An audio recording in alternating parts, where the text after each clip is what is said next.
You know that Meghan has been in the news these days quite a few times, and yesterday I played some clips with Drew Barrymore on her show. But what I didn't see was that clip when Meghan is speaking about her relationship with Harry, saying that this is just magical and it's like a fairy tale. And all of a sudden, I spotted this. Drew Barrymore's face, and I'm gonna zoom in so you can see that I'm gonna tell you I don't think she was buying the whole Prince Charming thing. But let's start from the beginning of this clip and the let's say that the circumstances. Meghan tells a lie about babysitting, cosplaying Diana, of course, because par for the course.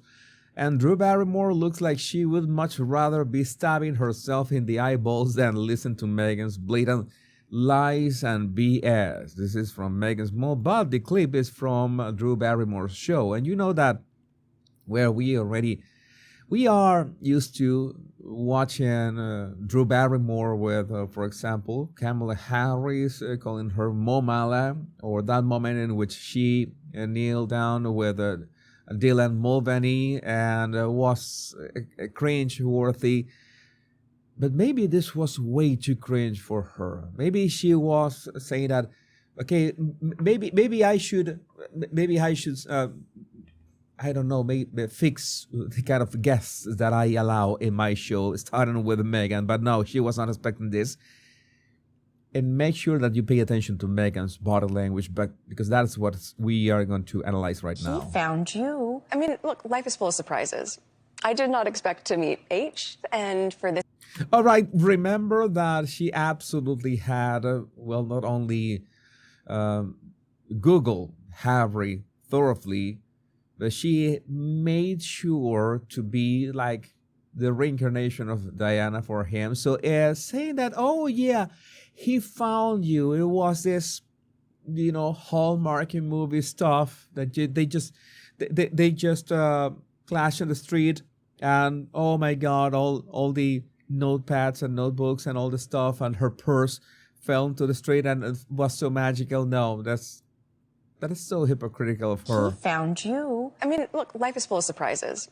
I did not expect to meet H, and for this to be our love story. And, I'm very lucky. I am married to the funniest, sweetest, most... She's looking for the words, and she does that thing with her eyes, that the fluttering. I am married to the funniest, sweetest, most... I mean, I don't know how many times she blinked. I wouldn't call even blinking, and she's doing that. Oh my God, I know I'm a gentleman. I will not say that. It's like that smile. Like, oh my God, my life is so wonderful. It's, again, I wouldn't say, I'm not complaining that your life is beautiful, Meghan. That's okay. That is great. Can you be more natural to it? A bit more authentic, not being so forced, not telling lies. Because we all know that you did not meet Harry by chance. Oh, is he nice? No, stop that. Everybody knows the story by this point. I'm very lucky. I am married to the funniest, sweetest, most charming. Funniest, sweetest, most charming, like as in Harry. Have you seen Harry lately? And by lately, I mean like the past 3 or 4 years. I mean, the guy used to be charming. The guy used to be kind of funny or silly, but in the past 3 or 4 years, I think miserable. Miserable is the best word that describes him. I mean, he's all the things that you're describing. He's an amazing father. And when he's in the house, right? When he's not away at a hotel room or something. So, Oh yeah, the Drew is doing her thing. She's hugging herself. Maybe she's hugging herself, preventing so that Meghan doesn't hug her. Maybe Drew thought, maybe if I hug myself, then Meghan will leave me alone. Well, maybe that could be an approach. I count my blessings because I have him, and also I have a partner who is so supportive of me. And I don't know. I was looking at Drew. This is the moment that this is the frame that we started the video with. I was looking at Drew, and I had my doubts, as in she should be having a sweet face here because, well, she started saying, oh, you are living this lovely life, and she's hugging himself, but you look at her face, and no, that doesn't look sweet at all. That doesn't look like, oh, this is so sweet. That is like, I'm just waiting for the paycheck. I'm so regretting this, that we had no other guests for today but Meghan. You know that sometimes happens, right? It is the season, maybe with so many things happening in Hollywood, and then guests are hard to come by, and maybe there was some kind of exchange with WME, and she was forced to interview Meghan, and well, she was literally strong arm into this. But this is not a pleasant expression. And so I will tell you, just, when I was a babysitter nanny. And there's a dog in here, by the way. What is this dog doing in here? He's a very cute dog. Is it alive? Why it doesn't move? And why does Meghan does this? Like she is touching Drew's hand, I think, and then she's reminiscing. Let me do the reminiscing gesture. I mean, again, human beings don't do that. Why would you cover your neck like that? Why would you twist your hand like that? Why would you act like that? You think like you're some kind of Pixar character, Meghan? Seriously? Again, I am not complaining about what you're saying. You could say everything that you said. You can say it. Okay, it's your right to do so. But at least try to be authentic. Try to talk like you talk at home. I'm not saying that you're gonna yell at people like you do at home. It's you have to keep appearances, right? But at least try to act human, because that's what people are complaining the most about your show. And no, I'm not gonna put clips of your show. Don't worry. No, I don't want to torture anybody with that. But that's one of the things that people are complaining the most. That is bland and boring. And why is it bland and boring? Because you wanted to control everything, as in this your body language. Controlling your body language to the extent that it feels contrived. And so I will tell you, just, when I was a babysitter nanny for 2 Irish Catholic families when I was in college. And one of the dads said to me, he's like, Meghan, when you meet your person one day, I want him to say to you the same thing that I said to my wife when we got married, which is, I vow to always date my wife. And I told H that when we started dating. Why Drew's face looks like of all the things that never happened, that one never happened the most. I mean, no. That Meghan, that never happened. Meghan, that never happened. That you absolutely 100% made that up. I have no proof, but no doubts either. I want him to say to you the same thing that I said to my wife. Wait a second. Who told her that? Irish Catholic. So I will tell you, just, when I was a babysitter nanny for 2 Irish Catholic families when I was in college. And one of the dads said to me, he's like, Meghan, when you meet your person one day. Why would the dad tell that to her? I'm not gonna I'm not gonna dig deeper into that, but I don't know. I want him to say to you the same thing that I said to my wife when we got married, which is, I vow to always date my wife. Okay, if he had said that to his wife, he would have said, "I vow to always date you." But well, as I'm telling you, the way that she is telling the story, it's a bit odd and contrived.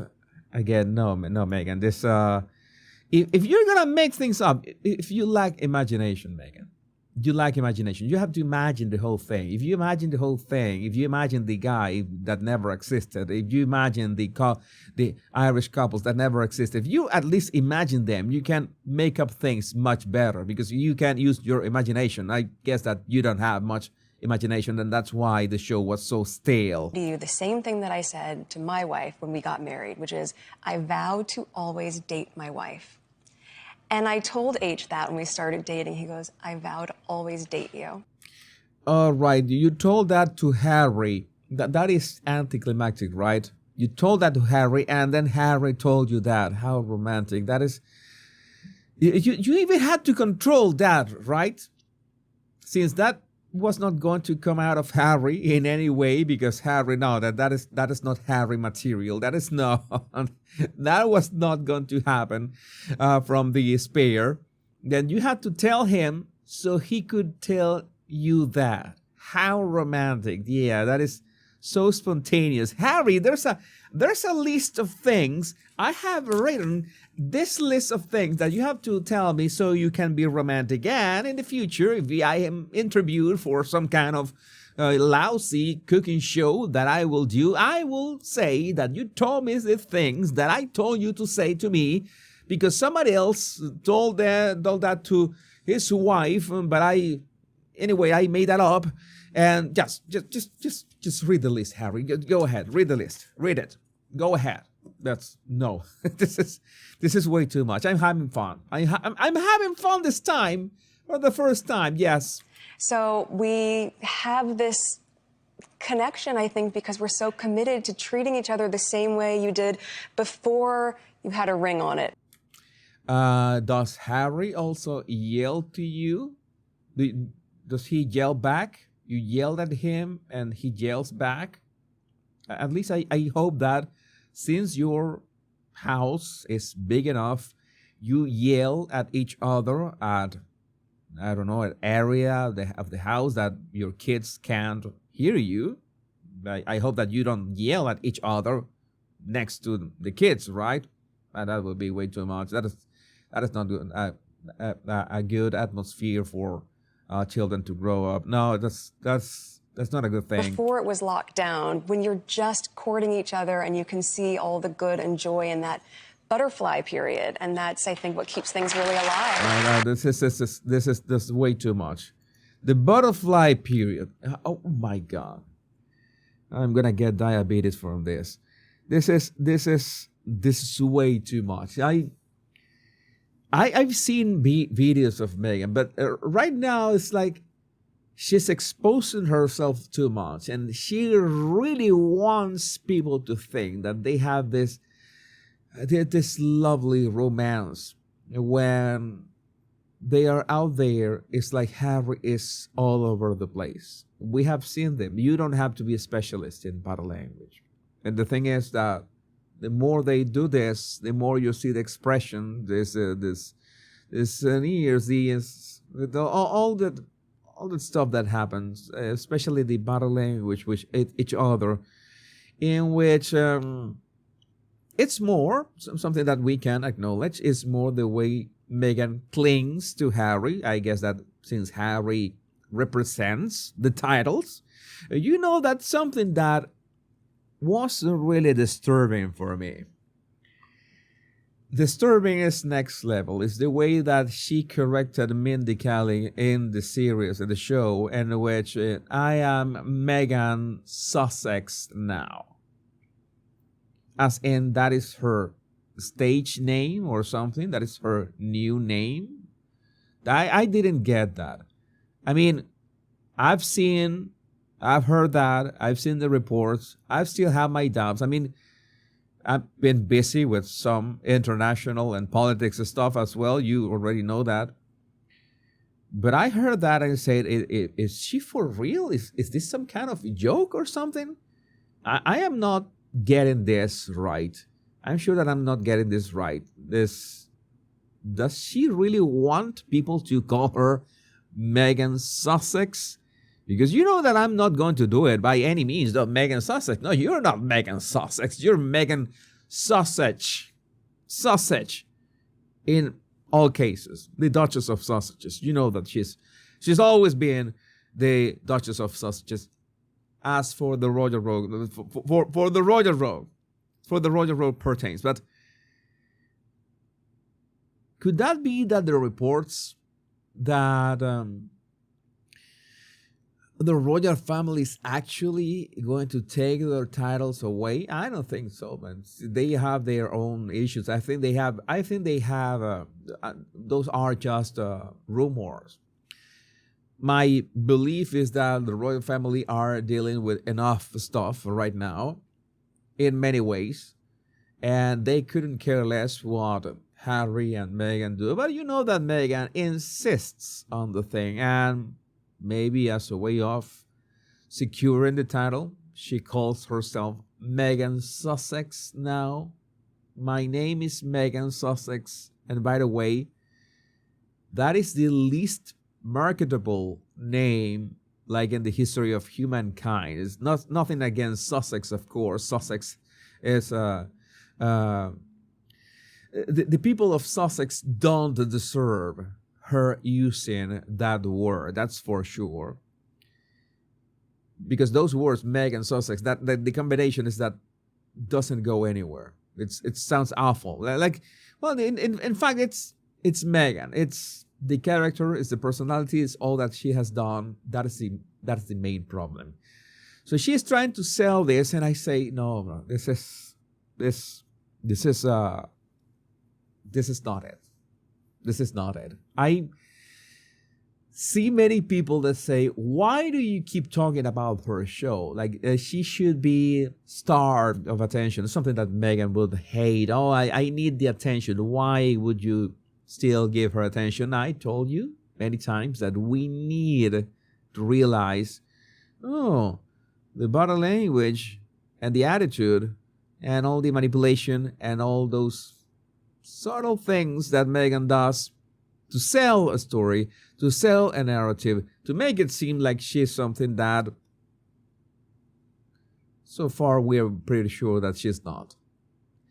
But there is a way to fix all that. There's a very easy way to fix all that. Being yourself. I mean, I understand it's hard because you don't want to be judged, and if you have a fragile ego, it could be devastating. Oh, I cannot be myself because then if people criticize me, then they're going to be criticizing the real me, and I couldn't stand that. And that's the thing. But how long can you keep that facade? Only time will tell. I would like to know what you think about this in the comments. My name is Jesus Enrique Rosas. I'm the Royal Rogue. Much love and bliss.